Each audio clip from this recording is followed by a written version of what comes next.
Hey guys, back with another video, back with another review.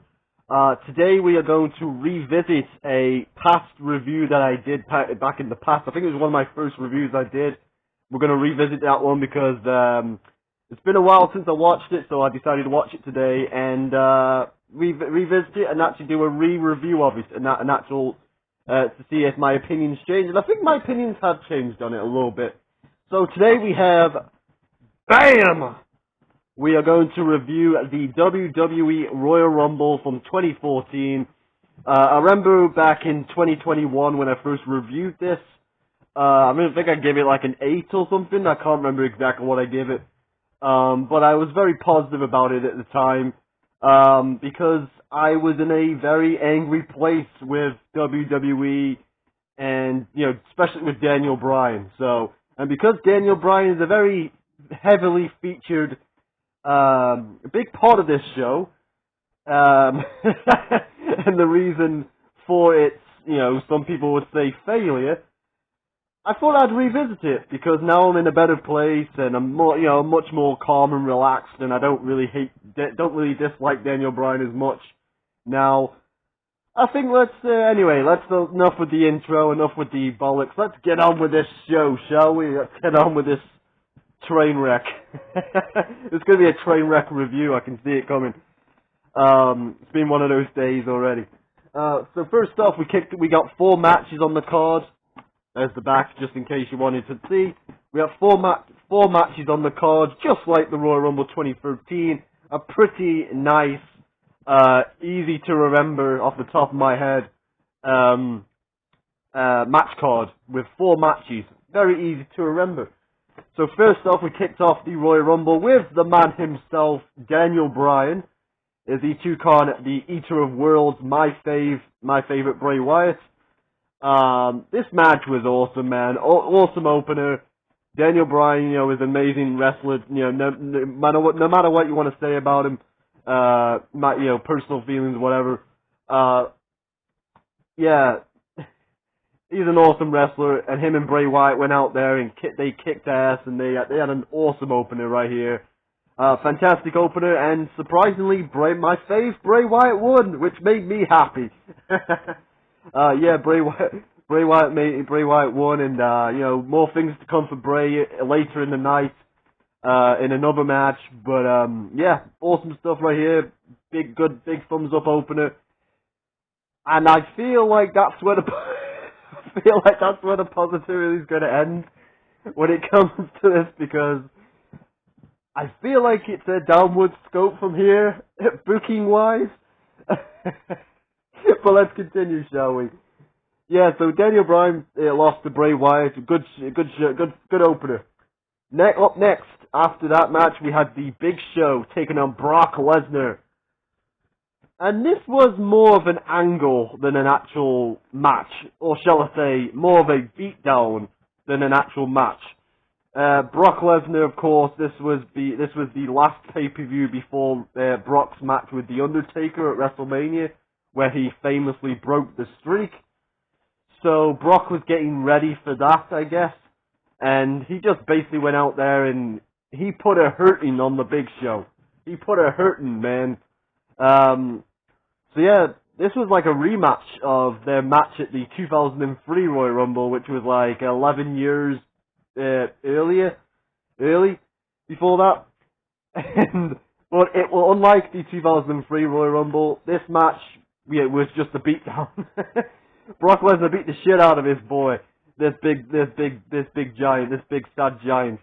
It got to the point where I actually started to feel sorry for the Big Show. I think this may be the second pay-per-view in a row where I felt sorry for the Big Show, because he got duct taped to the ropes and he couldn't get up and duct tape, unduct tape himself at the Royal Rumble in 2013 against Alberto. So yeah, I felt sorry for the big giant here as he got absolutely annihilated by Brock. It went on a little bit too long, the beatdown did, especially after the match where he kept just delivering chair shots after chair shots after chair shots.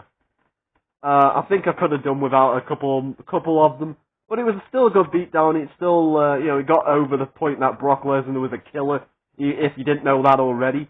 He was an awesome beast incarnate. He could rip you apart. You know, we kind of knew that already.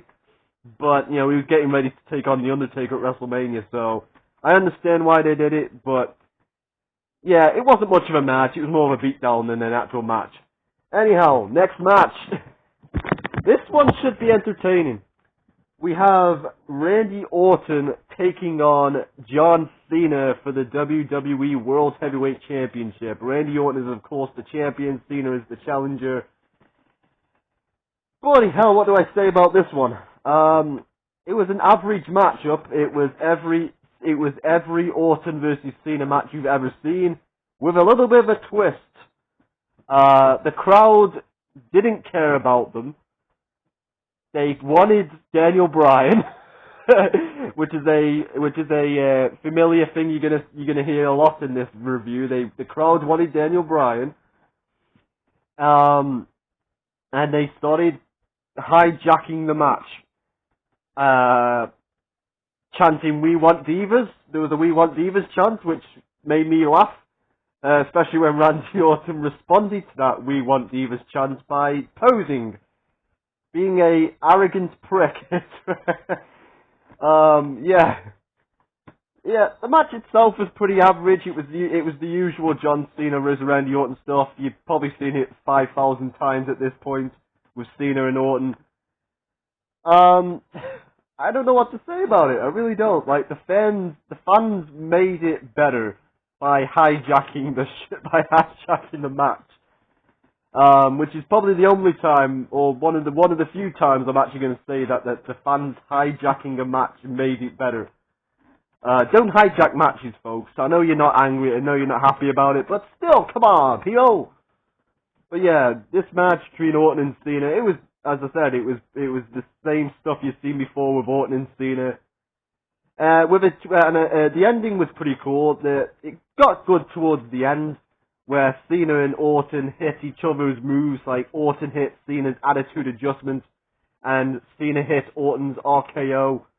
That was pretty cool, pretty sweet, pretty, you know, a nuance to something that's been seen 1,000 times. And then, of course, the ending kind of was a foreshadow of what was to come, where, so earlier in the night, Orton had a promo where he was talking about his future contenders, and he made fun of Bray Wyatt by calling him like a Duck Dynasty reject or something like that. And, of course, foreshadowing a Bray Wyatt-Randy Orton feud down the line, which brings me bad memories. Yeah, I can laugh about it now. It's all good. It's all good in the hood. Jesus, did I really just say that? Okay. I might change my mind about that when I actually come to the Randy Orton Bray Wyatt matches at WrestleMania, so 33 and 37. But that we're not talking about that. We're talking about this. Anyway, later, as Randy Orton was in trouble in the STF, Bray Wyatt came out and John Cena thought that he was going to attack him because Cena had to move on.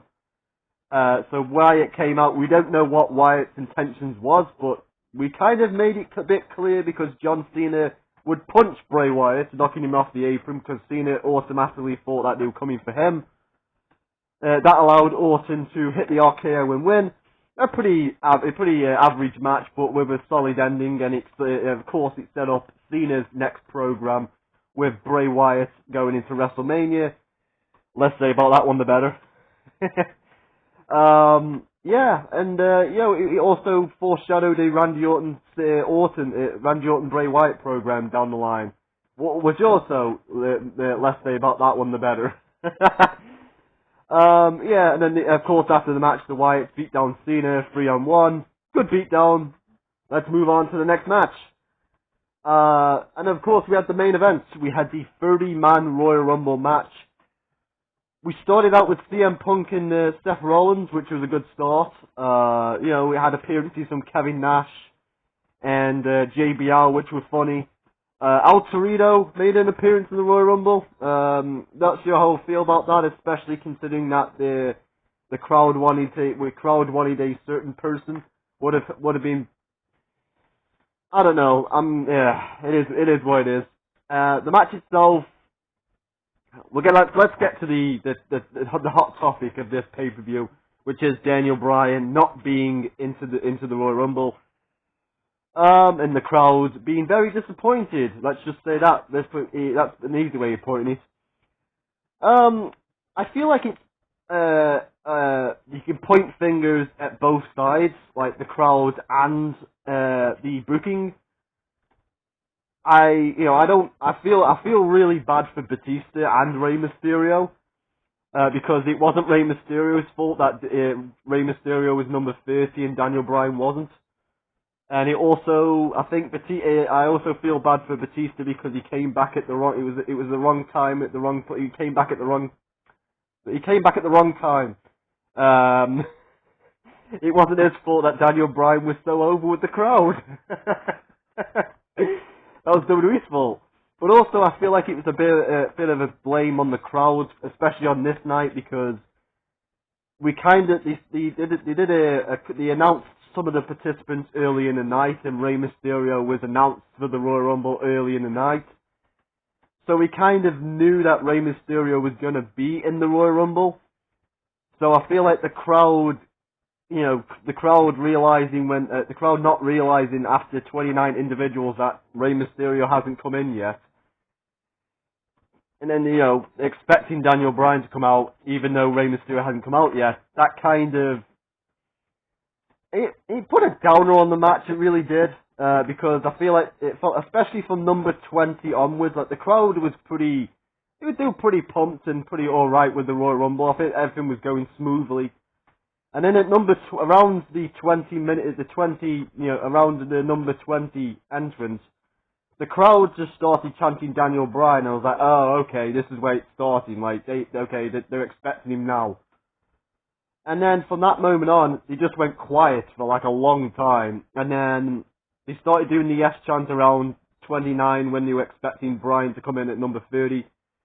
And then, of course, when Rey Mysterio came in at number 30, they booed the shit out of him. And I felt so bad for Rey, because it wasn't his fault. So yeah. And of course, it came down to Rey. They cheered when Rey Mysterio got eliminated. That was sad. I also want to point out Roman Reigns had a good showing in this. You could tell that WWE really saw something in Roman back then, and that this was like the start of his push, as he beat Kane's record. He beat Kane's record of 11 eliminations, I think. He got 12, which would later be broken in the Greatest Royal Rumble by Braun Strowman, which I don't know if it still counts or not, because sometimes they count the Greatest Royal Rumble, sometimes they don't count the Greatest Royal Rumble.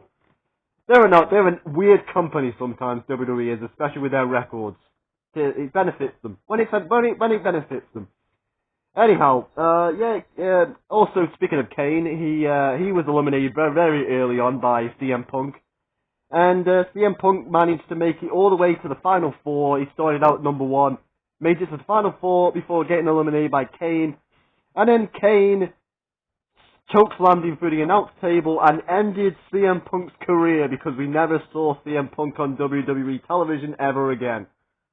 I still don't know what happened to that guy. I don't know what happened to that CM Punk guy. I wonder what happened to him. Anyhow, yeah, and after that we had of course it came down Batista and Roman Reigns, and Batista would win. I don't know if it was the right choice. As I said before, I think if we didn't get the Daniel Bryan moment at WrestleMania 30, I think I would be a bit more angry, like even still. But the fact that we got the Daniel Bryan moment at WrestleMania 30, it makes it a little bit okay. Makes it a little bit okay for my liking. It was an okay match. Just a weird atmosphere. Very memorable for many wrong reasons. For many parts reasons, the crowd hijacking, the pointing the blame at Batista, pointing the blame at WWE booking, and pointing the blame at the crowd for presuming that something was going to happen, even though it was not definitely confirmed to be happening in Daniel Bryan being in the Royal Rumble. So yeah, it was a pretty odd event. My favourite match, of course, of the night was Bryan versus Wyatt. Yeah. So there you go. I'm going to give it a 5 out of 10. Pretty in the middle of the road. I did originally give it a 6, but I thought with the whole like silly nonsense that was happening towards the end. I give it a 5. So yeah, I give it a 5 out of 10. Tell me what you think in the comments. I'm looking forward to hearing your comments on this one. Anyway, that's going to be it now, guys. Tell me what you think, and I'm out.